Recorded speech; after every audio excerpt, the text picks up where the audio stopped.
Hello everyone, Troy here with your Buying the Life tip. So today I wanted to run through really quickly some pros and cons in relation to buying an investment property that has a pool in the backyard. So if you are an investor and you're contemplating whether or not you should purchase an investment that has this type of feature within it, then you're going to get some really good value out of what's going to be covered here today. So I hope to give you a few cons and a few pros, and then you can weigh up whether or not you believe you should go down this path of buying a pool with an investment. All right, guys, let's dive in.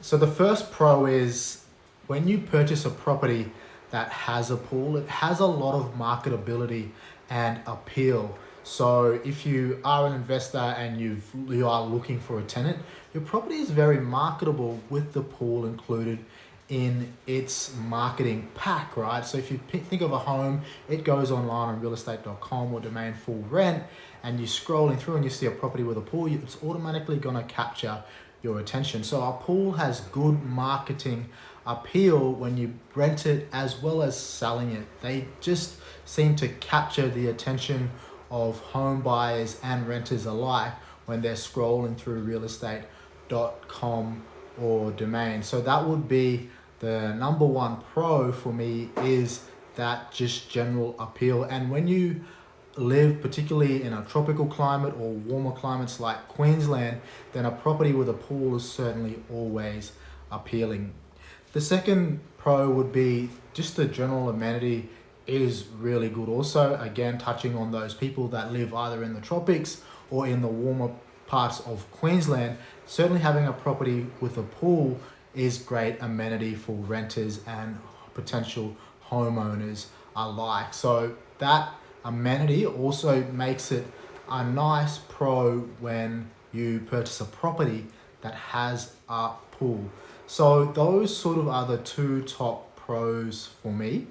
If I were to dive in and have a look now at some of the cons, the big one on the list in terms of cons is you've lost there, number one, the ability to add value to the property. So when you purchase a property that already has a pool that's been recently built or already built, then you've lost that ability there to add future value to the property. And when you are an investor, that's also important, because sometimes the market doesn't do a lot of the heavy lifting. Sometimes you also have to manufacture your own equity and value. And when you have the ability to add a pool to a property, then it certainly gives you that ability and scope.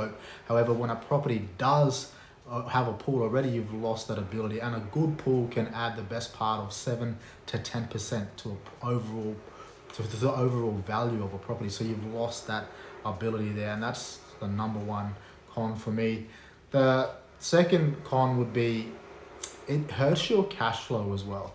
So if you acquire a property that has a pool, it's certainly gonna cost you in terms of repairs and maintenance to hold that asset, because the pool, you're looking at an outlay between, I'd say on average, $2,000 to $5,000 per annum to hold a property with a pool. And if you are particularly someone that's chasing positive cash flow, that could be the difference between you having a positive cash flow asset versus it being negatively geared. So that's also another con, is you've lost that ability there to potentially hold a positive cash flow property, because it's certainly impacting your cash flow. So that repairs and maintenance piece is certainly going to hurt your cash flow position. And the last con would be, for me, your market depth or your tenant pool certainly is reduced. A lot of home buyers, not a lot of home buyers, a lot of families that want to rent, young professionals, don't necessarily like that additional liability or responsibility of looking after a property that has a pool. It's just another additional burden for those that are looking to rent, and you may certainly reduce your tenant pool, and some good tenants may not put applications forward for your property if it has a pool. So that would be the third con, and certainly one that's very important. But yeah, guys, that's sort of the pros and cons of buying an investment property with a pool. If you do have any questions pertaining to whether or not you should buy an investment property with a pool, or you want to unpack this further, feel free to reach out to me and the team. More than happy to discuss. Thank you, guys, and bye for now.